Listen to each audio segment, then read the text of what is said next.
WhatsApp पर triple तलाक, महिला ने लगाए एसएसपी से न्याय की गुहार। एक महिला को लव मैरिज करना महंगा पड़ गया। दहेज की मांग पूरी न होने पर ससुराल वालों ने उसका उत्पीड़न शुरू कर दिया। इज्जत की खातिर महिला की मां ने ससुराल वालों को 2 लाख रुपए दे दिए, लेकिन उसके बाद भी उसका उत्पीड़न बंद नहीं हुआ। विवाद होने पर मायके वाले उसे घर ले आए तो पति ने व्हाट्सएप मैसेज कर उसे ट्रिपल तलाक दे दिया।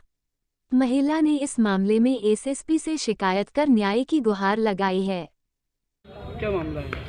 मेरे शौहर ने व्हाट्सएप पे 3 बार तलाक दे दिया है। क्यों दिया, क्या कहा? मेरी शादी लव मैरिज हुई थी, वहाँ पे मैं अच्छे से रह रही थी। मैंने निकाह किया था। निकाह करने के बाद वो मुझे अपने घर ले गए थे। उन लोगों ने मुझसे फिर वो सब कहने लगे, गाड़ी के लिए हमने की थी, जेवर के लिए की थी, लेकिन वो सब मैंने किया नहीं था। वो घर चली गई थी मैं ऐसे। लेकिन फिर मुझे मेरी मम्मी ने बुला लिया था घर पे। फिर उन्होंने मेरी शादी करी थी, विदाई।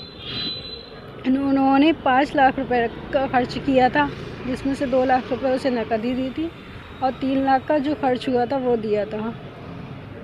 उसके बाद में सही रहे थे वो लोग, जब तक उनका सब कुछ हुआ, सब पैसे जब तक खर्च नहीं हो गए। उसके बाद में वो फिर से वही डिमांड करने लगे, मैं गाड़ी चलाता हूँ, मुझे गाड़ी दो, वैगनार गाड़ी दो, बाइक दो, बुलेट दो।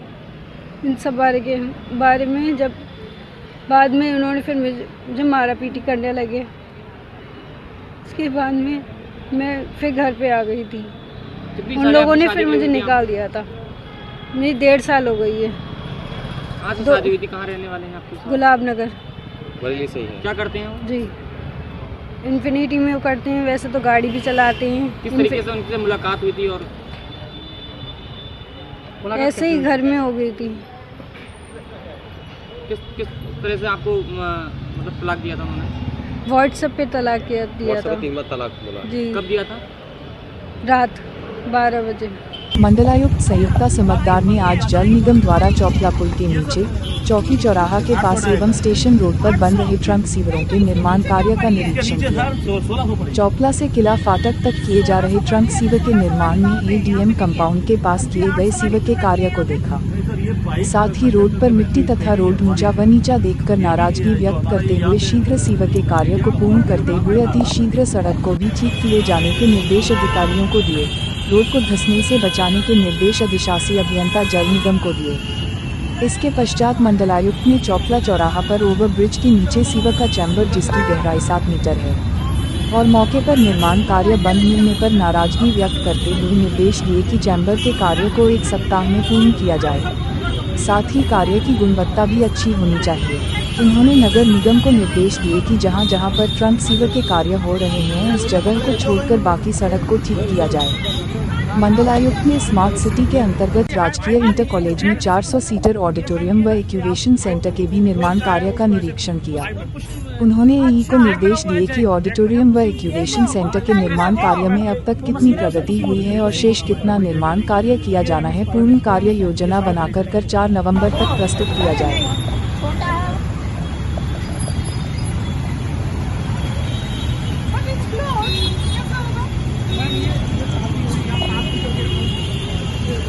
ये ऊपर टॉप देखना था, ऊपर देखिए टॉप देखना है 1600 का था।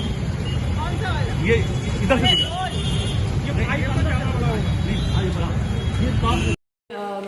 जनपद बरेली में, सिटी बरेली में जो जगह जगह पे जल निगम द्वारा मेन सड़कों को जो खोद रखा है, उसके बारे में हमने आज एक फिज़िकल इंस्पेक्शन किया। तो उसमें ज़्यादातर जो प्रॉब्लम्स आ रही हैं ट्रैफिक में, वो इसलिए आ रही हैं यहाँ पे कि मेन तिराहों पे, चौराहों पे जल निगम द्वारा सीवर मेन ट्रंक लाइन जो डाली जा रही है, इसके लिए अभी भी पैचेस में छूटे हुए हैं। तो इनकी जितनी हम sewer line main trunk line में डलनी है, अभी भी 600 मीटर डलनी बाकी है। तो जो लार्जली हमने देखा कि चौकी चौराहे पे जो एडीएम कंपाउंड है, वहाँ पे सीमेंटिंग और कॉम्पैक्शन अभी बाकी है। वहाँ सीवर लाइन जो पाइप है वो डल चुकी है। जो सबसे बड़ी समस्या है चौपला चौराहे पे, जैसा कि आपने देखा है कि यहाँ पे जो बड़ी 9 बाई 9 4 बाई 4.5 की मीटर्स की जो पिट खुदी हुई है, तो इसमें अभी भी चारों जगह से जो सीवर लाइन आनी है वो जुड़ना है, उसको कवर होना है, फिर उसका कॉम्पैक्शन होना है। तो इसमें जल निगम को कड़े निर्देश दे दिए गए हैं। इन्होंने कहा है कि वो 7 दिन में उसको कवर कर देंगे और लगभग अराउंड 15 नवंबर तक ये पूरा उस पिट का काम हो जाएगा। परंतु उसके बाद फिर एक एडजॉइनिंग एरिया में ही चौपला चौराहे पे वहाँ पे एक और पिट खोदी जाएगी और उसके लिए स्ट्रक्चरल डिज़ाइन, क्योंकि वो खोद के फिर पिट बनानी होगी और उसमें भी चारों जगह से जो पाइप है वो जुड़ेगा और वहाँ पे ऑलरेडी एक ड्रेनेज की लाइन है, तो उसमें स्ट्रक्चरल डिज़ाइन अभी नगर निगम और जल निगम इसको री एग्जामिन करके फिर पुटअप करेगा, उसके बाद ही खुदाई शुरू होगी। इसके साथ साथ जो स्टेशन रोड से स्टेशन टू चौकी चौराहे में स्वर्ण टावर के सामने भी आपने देखा होगा कि वहाँ पे भी अभी खोद के रखा हुआ है जल निगम द्वारा। इसमें भी यही समस्या आ रही है और इनको एकदम स्ट्रिक्ट चेतावनी दे दी गई है। इन द नेक्स्ट 15 डेज़ ये काम इसको पूरा करेंगे।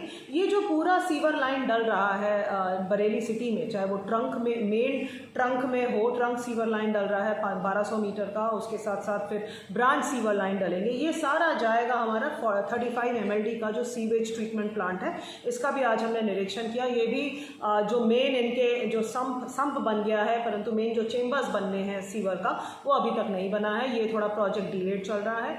इसमें जो कॉन्ट्रैक्टर है इसको कम से कम लगभग 45 लाख की पेनल्टी भी लगी है, परंतु इसमें अभी कठोर कार्रवाई ये होगी कि बेसिकली हर वीक इसमें समीक्षा होगी फिजिकली एंड प्लान पर चार्ट के हिसाब से कि कितनी काम होने हैं और इसका कंप्लीशन लगभग हम चाह रहे हैं कि, और कोशिश यही रहेगी कि इस दिसंबर तक ये सीवेज ट्रीटमेंट प्लांट भी पूरा होकर तैयार हो जाए। लोगों को जागरूक करने के लिए निकाली गई यातायात जागरूकता रैली। एडीजी ने हरी झंडी दिखाकर किया रैली को रवाना। लोगों को यातायात के प्रति जागरूक करने के लिए हर साल नवंबर माह में यातायात जागरूकता माह मनाया जाता है, ताकि लोग यातायात के प्रति जागरूक हो सकें और सड़क हादसों में जान गंवाने से बच सकें। इसको लेकर आज एडीजी ने आमजन को सड़क सुरक्षा के प्रति जागरूक करने व यातायात नियमों के पालन हेतु प्रेरित करने के लिए यातायात जागरूकता रैली को चौकी चौराहा बरेली से हरी झंडी दिखाकर रवाना कर यातायात माह का शुभारंभ किया गया। इस अवसर पर ADG Rajkumar, IG Ramit Sharma, SSP Akhilesh Kumar Chaurasia, SP city Rahul Bhati, SP traffic Ram Mohan Singh आदि मौजूद रहे। आज बरेली में यातायात माह का शुभारंभ किया गया है। यहाँ पर एक रैली को फ्लैग ऑफ किया गया है। 1 नवंबर से यातायात जागरूकता माह चलाया जाएगा और इसमें मुख्य रूप से हम सभी पुलिस और ट्रैफिक पुलिस कर्मियों का जिम्मेदारी है कि हम आम जनता को जागरूक करें ट्रैफिक नियमों के प्रति और ट्रैफिक नियमों का पालन सभी के द्वारा किया जाए। ट्रैफिक नियम आम जनता की सुविधा के लिए बनाए गए हैं और इनसे उनकी सहूलियत होती है और जिससे यातायात सुगम होता है। तो मेरी अपील सभी लोगों से है कि आप सभी लोग ट्रैफिक नियमों के बारे में जानकारी रखें और उसका पालन कराएंगे तो आप ही को सहूलियत होगी और आप ही की जीवन रक्षा होगी। ऑनलाइन चालान में भी कहीं ना कहीं दिक्कत आ जाती है, लोग अपना चाहते हैं। ऑनलाइन चालान की दिक्कत अगर है तो उसको हम लोग देखेंगे, लेकिन ऑनलाइन सिस्टम जैसे कि इलेक्ट्रॉनिक सिस्टम रहता है उसमें कोई प्रॉब्लम का इशू नहीं रहता है, लेकिन फिर भी अगर कोई इशू आएंगे तो हम लोग देखेंगे। लेकिन मुख्य रूप से ये है कि हम आम जनमानस को जागरूक करें और इसके साथ साथ जो रोड एक्सीडेंट में डेथ हो रही है उसको मिनिमाइज़ करना ये शासन की प्राथमिकता भी है। इसकी ओर भी हम लोग ध्यान दे रहे हैं और जो रोड एक्सीडेंट में जो घायल हो जाते हैं जो लोग, उनको त्वरित गति से उनको मेडिकल एड दिया जाए, अस्पताल पहुंचाया जाए। गोल्डन आवर में 1 घंटे के अंदर उनको अगर अस्पताल पहुंचा देते हैं तो उनकी जीवन बचने की संभावनाएं बढ़ जाती हैं। इसको लेकर के भी हमें सभी को जागरूक करने की आवश्यकता है। अगर कोई व्यक्ति किसी घायल को अस्पताल पहुंचाता है तो गवर्नमेंट की तरफ से और पुलिस की तरफ से भी उनको सम्मानित किया जाएगा, उनको रिवॉर्ड दिया जाएगा। एक रिवॉर्ड का प्राविधान भी है। तो ऐसे लोगों को परेशान होने की ज़रूरत नहीं है, हम उनको सम्मानित करेंगे ऐसे लोगों को जो घायल को अस्पताल गोल्डन आवर में पहुँचा।